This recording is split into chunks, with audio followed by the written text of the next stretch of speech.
BetterHelp Online Therapy bought this 30-second ad to remind you right now, wherever you are, to unclench your jaw, relax your shoulders, take a deep breath in and out. Feels better, right? That's 15 seconds of self-care. Imagine what you could do with more. Visit betterhelp.com/randompodcast for 10% off your first month of therapy. No pressure, just help. But for now, just relax. When you think of hot, you might think about the tragic time you ate too much wasabi. Oh, no. Or about getting into your car on a summer day when it feels more like stepping into a sauna. But heat can work in your favor, like during Verizon Red Hot Deal Days. Get hundreds of hot deals on all your favorites, like iPhone 16 Pro with Apple Intelligence, Apple Watch Series 10, and iPad, on any plan. Only until May 28th for new and existing customers. Offer available on My Plan. Only at Verizon.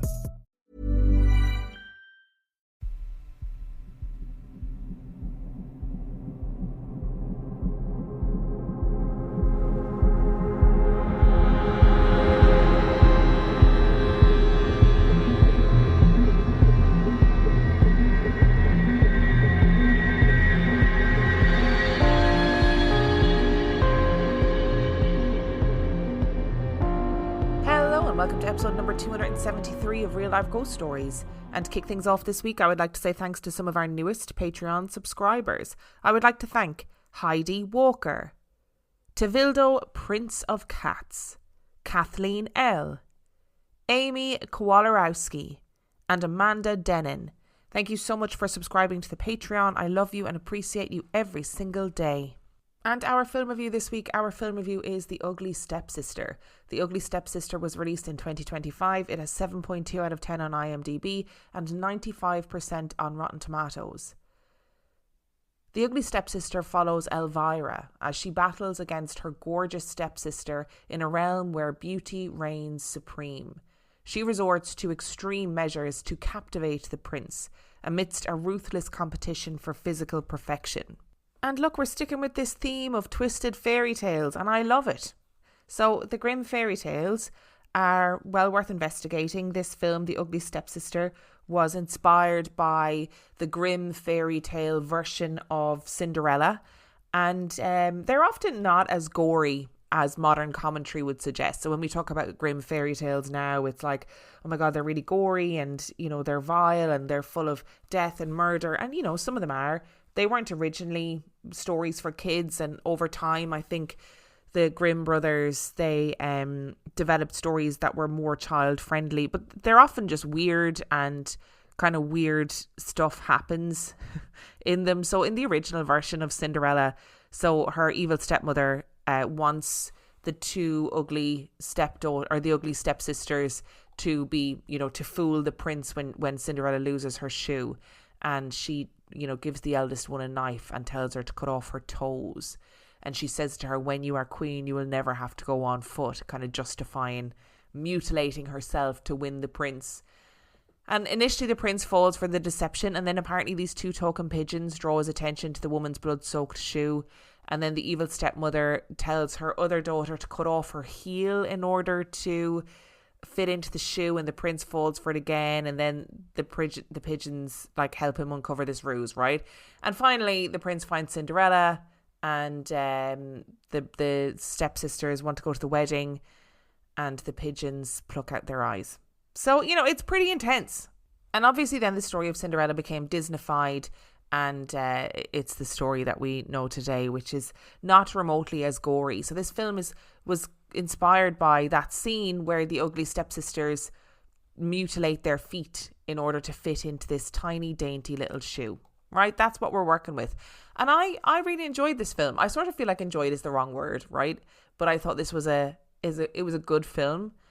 And I found elements of it really difficult. And not just because of the gore. There's a lot of gore in this film, and it's all centered around this aspirational beauty, how women will mutilate themselves for aspirational beauty. It's really difficult, I think, to watch the lengths that someone would go to be seen as beautiful by societal standards. And look, it happens today. You know, it's not like this is something that happened in the past and we've learned from it and moved on. People still change their bodies exponentially and put themselves in really dangerous situations in order to try and fit into an aspirational societal standard of beauty.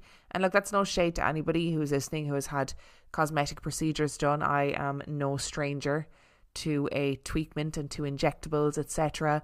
And I'm also aware that cosmetic procedures happen not just for aesthetic reasons. There can be medical reasons and well-being reasons that people would want to have cosmetic procedures done.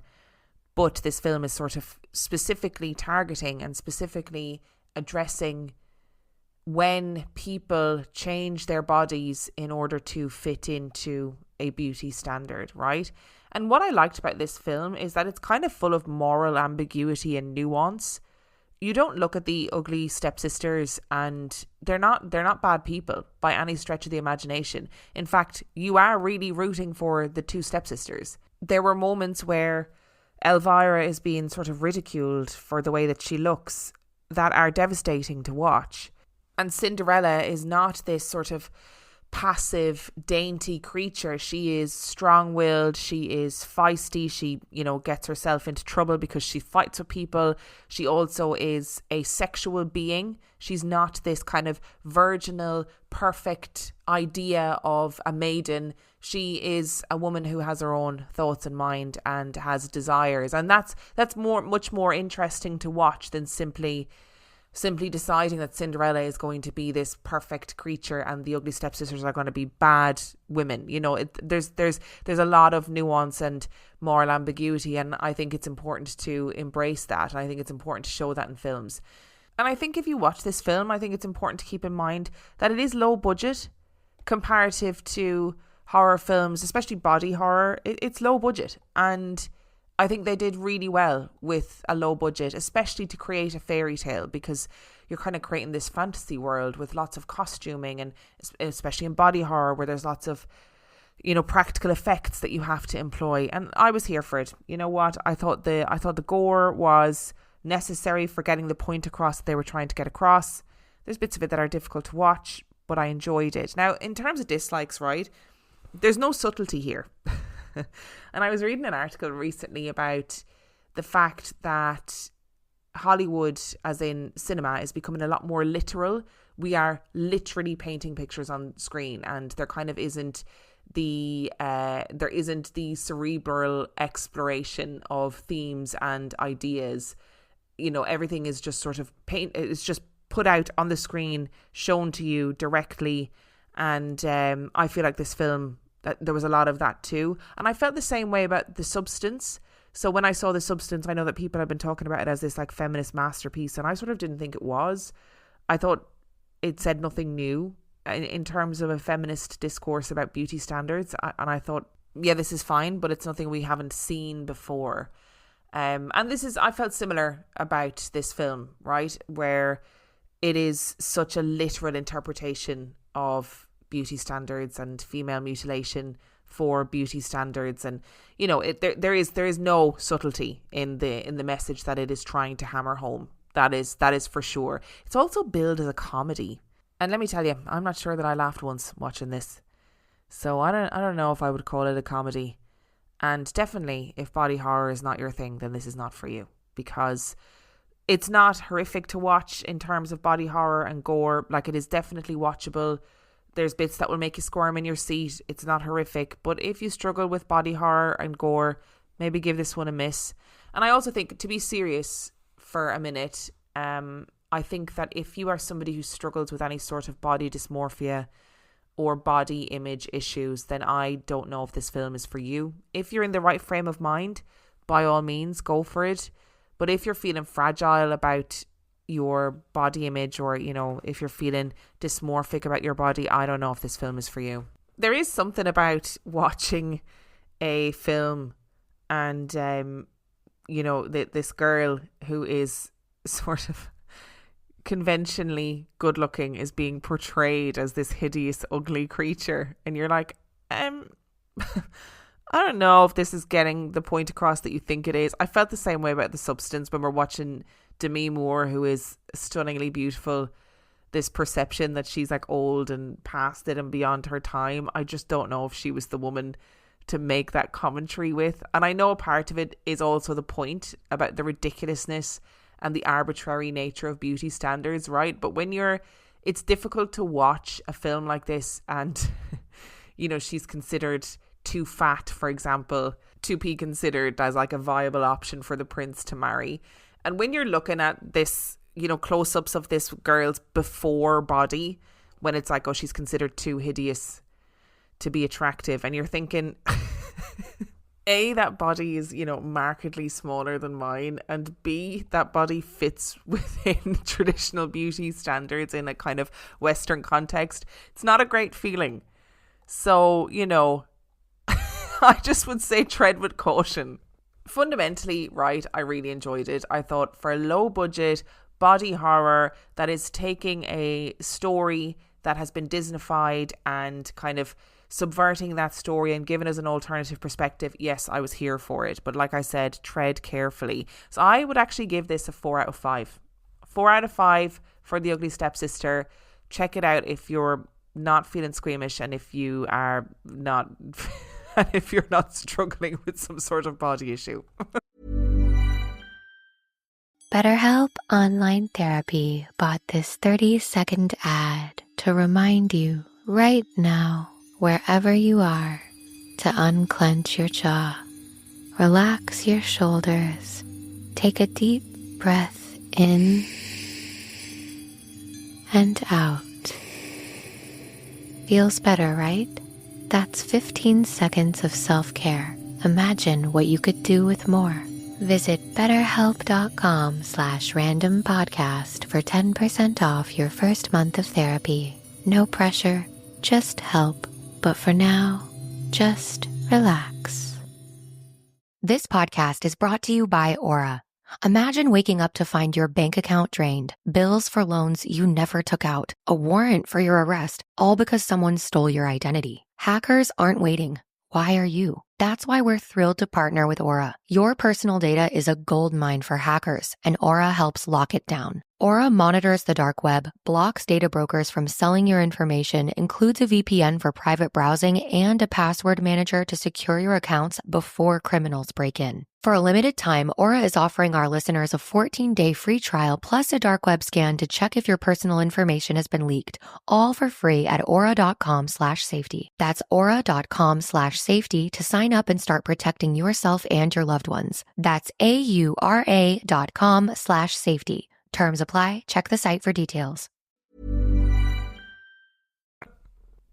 Which brings us to our story this week. And our story this week has been on my long list of things to talk about for quite a while. So we are finally diving into it. Let's not waste any time. Let's crack on and let's get into the story. Buried almost in the heart of Texas is the town of Mineral Wells. Much like its name suggests, Mineral Wells is known for the mineral water that seeps up from the land to fill lakes and rivers and now pours out of taps in houses.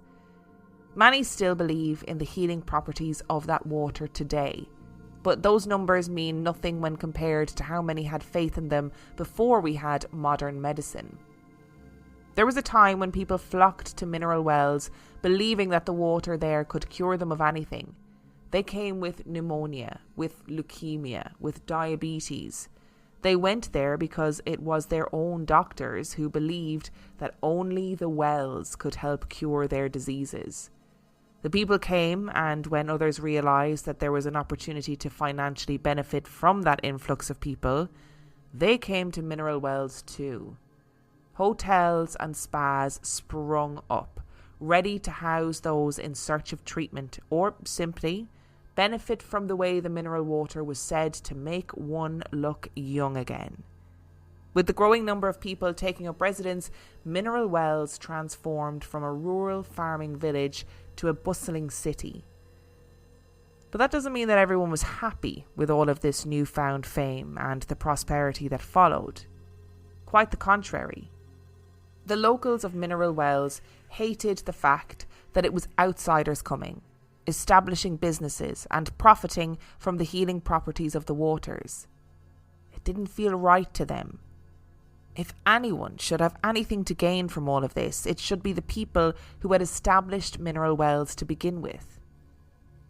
The people of Mineral Wells turned to one man to root out the competition: homegrown entrepreneur Theodore Baker. This was 1922, and Theodore, or T.B. Baker as he often went by, could smell a good opportunity. People were always in need of healthcare services, and the wells themselves weren't going to dry up anytime soon. T.B. Baker took everything he had and invested it into building a hotel the likes of which Mineral Wells had never seen. Construction began in 1926, and by the end of things, T.B. Baker and his new Baker Hotel would make history. It had cost him $1.2 million to complete, a figure that equates to something like $18 million in today's money.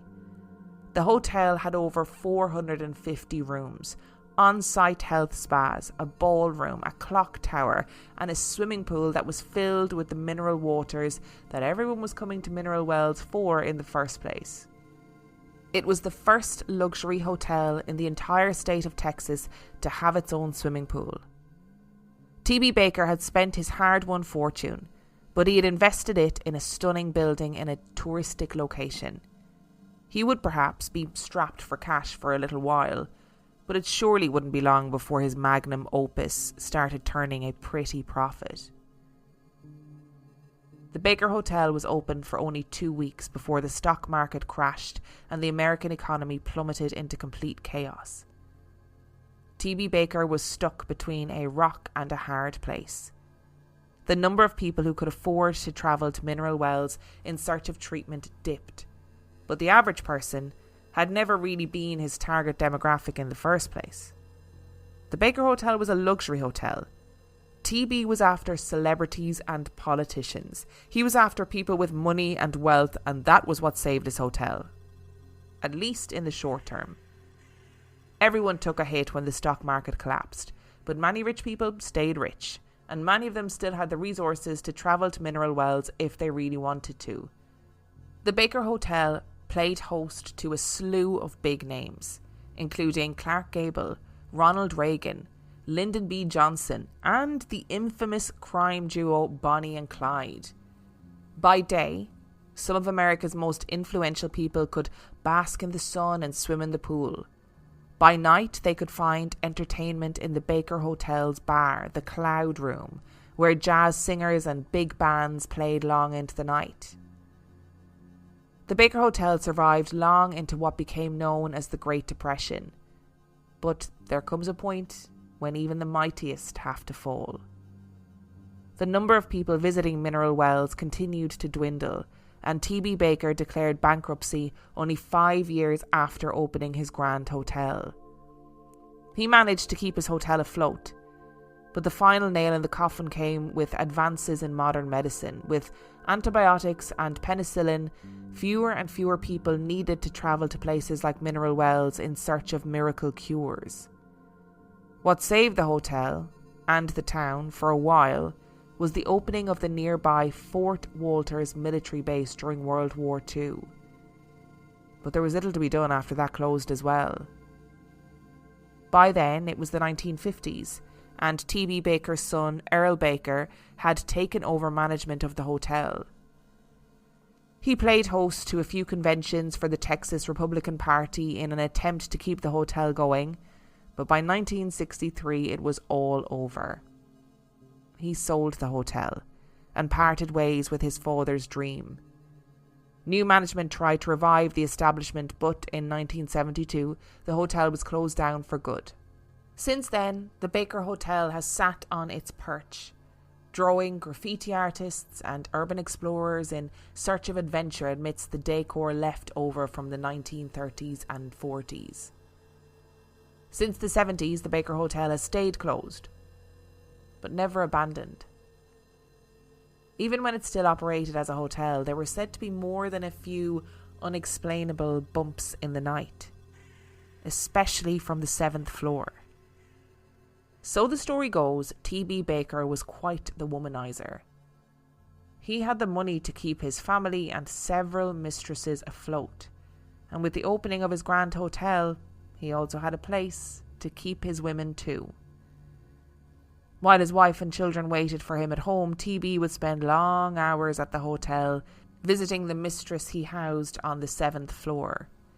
But to the unfortunate mistress, the luxury suites and the fine dining became a gilded cage, one she couldn't escape. She was unmarried, a known mistress, and this was still the time of the Great Depression. She had no choice but to do whatever it was that TB wanted her to do, or she would quickly find herself out on the streets with no way to keep a roof over her head. TB Baker's unnamed mistress played along with the affair until she couldn't any longer. Then she jumped from a window on the 7th floor of the hotel and plummeted to her death. It would be over a decade before anyone would lay eyes on her again, and when they did, she would be right back where she had started. A porter working in the Baker Hotel during the 1950s spotted a woman on the 7th floor. She seemed friendly enough, but something about her made the hairs on the back of the porter's neck stand up on end. The woman smiled and then vanished into thin air. It took a while for the pieces of the puzzle to come together, but once witnesses realised that the spirit of this woman would only be seen on the 7th floor, they realised that she must once have been T.B. Baker's mistress. Since then, many have seen her, with her bright red hair and striking green eyes, making it easy to pick her out from the other spirits said to linger in the hotel. She's known to smile and greet people, leaving the trailing scent of her perfume behind her, especially when there happens to be a young man who catches her eye. Sometimes the clacking of her high heels can be heard walking down the corridors. Friendly and flirtatious, the worst offence T.B. Baker's former mistress is known to commit in death is leaving a lipstick print on a champagne glass or two. But that's not to say that she's not protective of the place that had once been and still is her home. An employee trying to figure out why the electrical breaker for the Christmas light display kept tripping every night was busy at work on the fuse box. Then he heard the sound of someone approaching, their shoes clack, clack, clacking on the floor beside him. Whoever it was seemed to be moving tentatively and slowly, likely trying not to startle the employee while he was busy with electrical work. The employee looked up to greet this person, only to find that he was totally alone.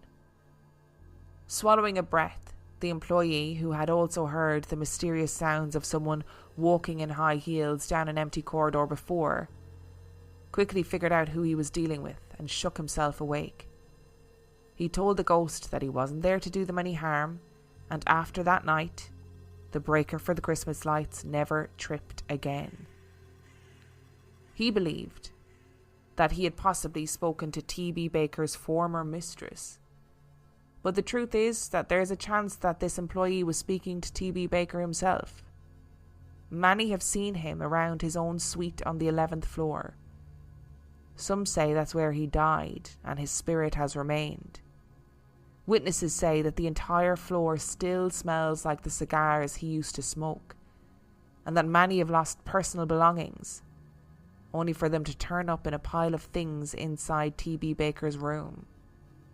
Long ago, when the hotel was still active, and even in more recent times when guided tours go through the hotel, employees knock on the door before entering his room. Is it that T.B. Baker couldn't leave behind his dream hotel and move on to the afterlife? Or is it the possibility that for him, the party never stopped? A couple once entered what is known as the Brazos room, a large dining room in the hotel, and stopped in their tracks. The room was empty. At least that's what it had appeared to be at first. but the couple knew that something was most definitely going on. As they watched the hall around them, they heard the clinking of porcelain plates and the scraping of cutlery. When other couples entered the hall behind them, the whole group heard the sounds of murmured conversations and a band playing off in the distance. As far as anyone knows, this phenomena has never happened before or since that night. But footage taken from inside the Brazos room seems to show objects moving in the dark, even when no one was there to move them. Could the number of spirits that remain at the Baker Hotel be enough to fit out a dining room and hold a party? The truth is that many people lost their lives on the hotel grounds, partly because a lot of them had come there in search of a miracle cure for a prolonged illness, and partly because wherever there is so much life, there is most certainly death. A mysterious guest once got drunk at a party on the 12th floor and decided that she would pull off a spectacular party trick. She called everyone's attention and headed out to the balcony, where she told everyone that she was going to jump into the pool below. Who knows if anyone tried to stop her? Who knows if there was any way of stopping her? But the woman climbed up onto the balcony ledge and jumped. She certainly transformed the night into something to be remembered, but unfortunately, she wasn't around to bask in her newfound fame. If fame is what we can call what happened to the woman and her legacy afterwards. It turned out that no one at the party even knew who the woman was. Without a name and an address, there was no way that the local authorities could inform her next of kin what had happened to her. Management at the Baker Hotel came up with their own unique solution to this problem. They had the woman's body embalmed and then placed it in the front window of the hotel, thinking that someone would at some point recognise her and claim her remains. Another to lose their life at the hotel happened on a night now known as the Legend of the Bloody Kitchen. According to the story, a married cook was involved in a torrid affair with one of the maids when the maid threatened to take their relationship public. In retaliation, the cook had grabbed a kitchen knife and stabbed the maid to death. He then stuffed her body in the kitchen pantry, where she was later discovered. A young bellboy was also said to have lost his life in a tragic accident at the hotel. He was standing under a service elevator one day when the elevator malfunctioned and crushed the lower half of the bellboy's body. It took a long time to get him out and to a hospital, where he unfortunately died a few days after his accident. But some say that you can still hear the sound of his screaming to this day. Audio recordings taken from the basement seem to show a man crying out in agony. Several recordings have been taken years apart and appear to capture the exact same screams. But those who see the bellboy say that he's friendly enough. He's known to smile and greet people, seemingly not noticing that he's missing half of his body. And like the bellboy, there is another boy on the premises that's known to greet people and try to communicate with them. So the story goes, the boy had once visited the hotel with his parents in search of a cure for his leukemia. Unfortunately, mineral baths weren't much of a treatment, and the boy ended up passing away at the hotel. He's often seen walking around with a shaggy dog, and some paranormal investigators say that they have seen him with an older woman who appears to be trying to look after him. But it's possible that the ghosts of the Baker Hotel and the hotel itself will soon have more earthly guests than residual ones. In 1999, plans to renovate and reopen the Baker Hotel were revealed, but not before official teams could attempt to make their contact with the people still living in it. In 2000, two paranormal investigation teams called DFW Ghost Watchers and Lone Star Spirits launched an exploration of the hotel. They showed up with combined tech and gear that was worth about $100,000 and scoured the grounds over a total of 3 visits. In footage and pictures, they captured an untold number of orbs, often believed to be the spirits of the dead, all across the hotel. but these orbs seem to be concentrated on the 5th, 7th and 14th floors. Floors that we've already talked about in this episode. Since then, renovations of the hotel have gone on full steam ahead. The Baker Hotel and Spa will be restored to its former glory with 165 guest rooms, modern amenities, a spa convention centre, ballroom and restaurant. Hopefully by 2028, we'll all once again have the opportunity to take a bath and swim in the legendary waters of Mineral Wells in an even more legendary hotel. So stories like this fascinate me, right? And not necessarily because of the ghosts or the Baker Hotel, but more so because of Mineral Wells itself, right? And I have definitely spoken about this on Patreon, and I may have spoken about it on the main episode at one point, and I apologise. I know I'm probably always repeating myself, but I've done this for 6 years, you know what I mean? I don't know what I've said and what I haven't said, but in Ireland there is a place called Glown na Ngealt, which means the Valley of the Mad. And back in the day, people would go to the Valley of the Mad to drink from the water of this particular well. And when you drank from this water, it was said to cure mental illness. Now, back in the day, people had a pretty tenuous grasp on mental illness and how to cure it. But the idea was that if you were soft in the head, as they called it in those days, that you could go and drink from this water and it would cure you. And you'd drink the water from the well and you'd put your head into this stone, this huge stone, a slab of a stone that had a hollow in it, and that would cure your mental illness. So people themselves would travel to the Valley of the Mad, or people would bring their family members to the Valley of the Mad to try and cure them of whatever mental illness or whatever ailment of the brain was happening to them. And by all accounts, some people would drink the water from the Valley of the Mad and they would be cured for a period of time. So years later, when there was scientific advancements and, medicinal advancements, it was only relatively recently, a couple of scientists decided that, hey, we want to have a look at these stories, these interesting rural stories of cures in wells, and I wonder if there's anything to it. So they took the water from this well in the Valley of the Mad and they analysed it. And it turned out that this water had a particularly high concentration of lithium. And if you know anything about your drugs for curing mental illnesses or for treating mental illnesses, lithium was and still is widely used in the treatment of various mental illnesses. So actually, people who did have mental health issues were being cured, in inverted commas, for a period of time because they were getting a high dose of lithium in their water, which is crazy, isn't it? I just think that's absolutely wild to think that you hear this story of a place in the middle of nowhere in the west of Ireland called the Valley of the Mad, Glown na Ngealt, and you think, well, that's a mad story, isn't it? That people would go there and drink some water and it would cure their illnesses. But actually there was some truth in it. Granted, obviously not everybody would be cured. Not people wouldn't be cured at all, really, because that's only a treatment. Lithium is only a treatment that was kind of discovered as in the 50s and 60s, I think. But it was doing something. It was altering their brain in a way that made life more livable for a period of time. So there was truth in that legend, and that blows my mind. I love stories like that where you think it's not possible that would have happened, and then actually there's a weird scientific reason why it did happen.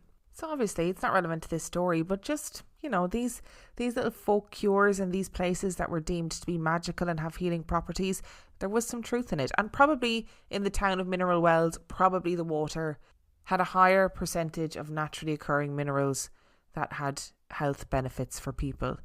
And obviously these things, they don't cure leukemia, they don't cure diabetes or illnesses that are indeed terminal. But maybe for people, it for a period of time, it made them feel better.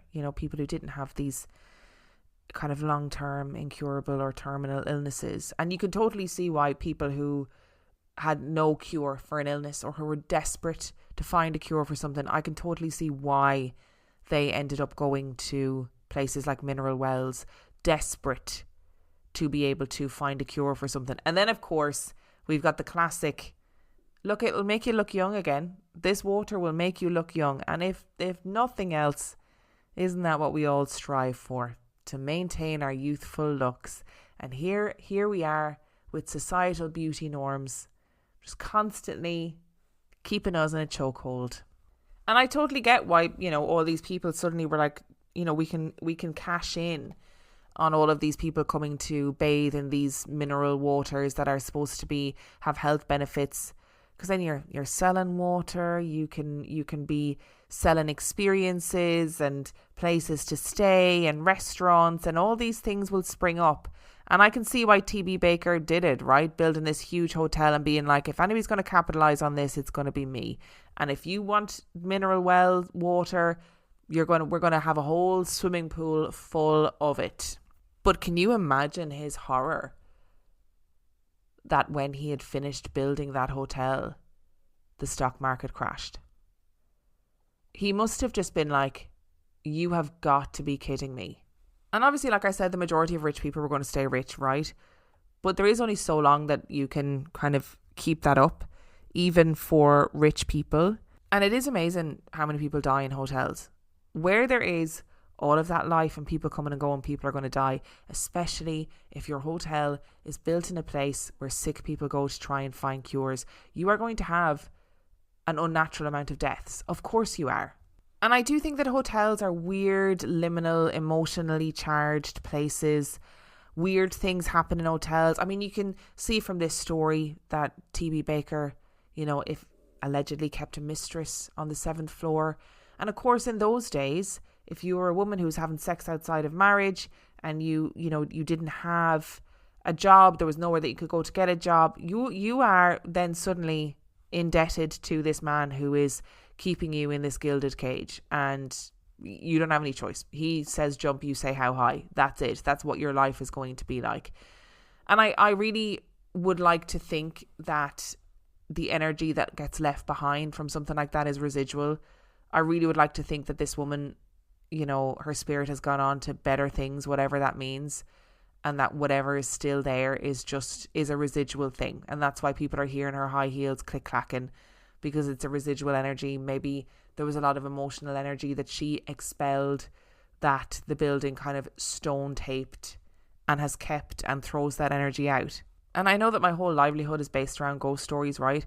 But I hate to think that these ghosts of just sort of normal everyday people, that those are ghosts that's their spirit or their soul that's trapped here on earth. I don't want to think about it like that. I'd like to think that it is all just residual, that it's like, it's like little time slips. That's what we're seeing, is just time slips and residual energy, that we're not seeing the actual soul of that actual human being, because that kind of doesn't even bear thinking about. And how is it, right, that TB Baker, this man who had all this money, who built this giant hotel, that he's still fleecing stuff out of people's pockets? He's robbing out of people's pockets and bringing it to his hotel room. Now, let me tell you, okay, that's greed. TB Baker, you do not need to be doing that. Okay, do not be robbing from people's pockets and hiding stuff in your room, because from beyond the grave, you can't spend that, right? You're not spending that. And you know what? Things have changed, and money is not worth what it used to be for you, right? You're going to be surprised at how expensive eggs are. I'm just putting it out there. And I'm going to say, right, if that embalmed woman in the window is true, cameras existed. Take a picture of the woman. Take a picture of her embalmed body. Give her a decent burial. Then if the family come along, they can go, yes, that is my sister, mother, whoever. Why are we putting her whole remains in a hotel window? That seems undignified to me. And I would be haunting the shit out of anybody who did that to me. I don't mind, when I die, I want there to be a wake. I want it to be an open casket. I want to be in a coffin in my living room. I want people to come and eat lemon drizzle cake in the same room as my dead body, right? It's an Irish thing. It just is what it is. But put me in the window of a hotel and be like, who's this mystery woman who jumped off the balcony? No way. No way. I'm haunting the shit out of that place. And actually, I think in reality, right, if we're being serious for a second, the stories of the ghosts, the entities that are said to haunt this hotel, I just feel like they're sad. Do you know what I mean? They're sad stories like a story of a bellboy getting crushed by a lift. That's awful.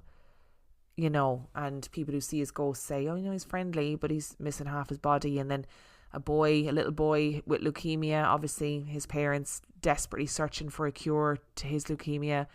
Like these are sad stories, you know, and I think that if you have a big hotel like that, a big bustling place, there's going to be sad stories, because hotels, like I said, are weird places. I've had friends who worked in hotels, and people be coming to do weird shit in hotels. Weird things happen in hotels, right? So I get it. I get why a hotel might hold on to that energy. But then you have the added fact that this hotel is built in a place where the waters are said to have miracle healing powers, where people are going to come at times of desperation. It adds a whole other layer of energy to a place, I think. Thank you so much for listening to today's episode. And if you have a story that you would like to share, you can do so by emailing it to reallifeghoststoriespodcast@gmail.com. You can also check out the website reallifeghoststoriespodcast.com. And if you are desperate for some extra content, you can subscribe to the Patreon. That is patreon.com/reallifeghoststories, where for $5 a month or $2 a month, you can get access to heaps of extra content, as well as every single main and mini episode completely ad-free. And on that note, I shall see you next time. This podcast is brought to you by Aura. By the time you hear about a data breach, your information has already been exposed for months. On average, companies take 277 days to report a breach. That's 9 months where hackers have access to your personal data. That's why we're thrilled to partner with Aura. Aura is an all-in-one digital safety solution that monitors the dark web for your phone number, email, and social security number, sending real-time alerts if your info is found. It also includes a VPN, password manager, and data broker removal to help keep you safe. For a limited time, Aura is offering a 14-day free trial plus a dark web scan to check if your personal information has been leaked, all for free at aura.com/safety. That's aura.com/safety to sign up and protect your loved ones. That's AURA.com/safety. Terms apply. Check the site for details.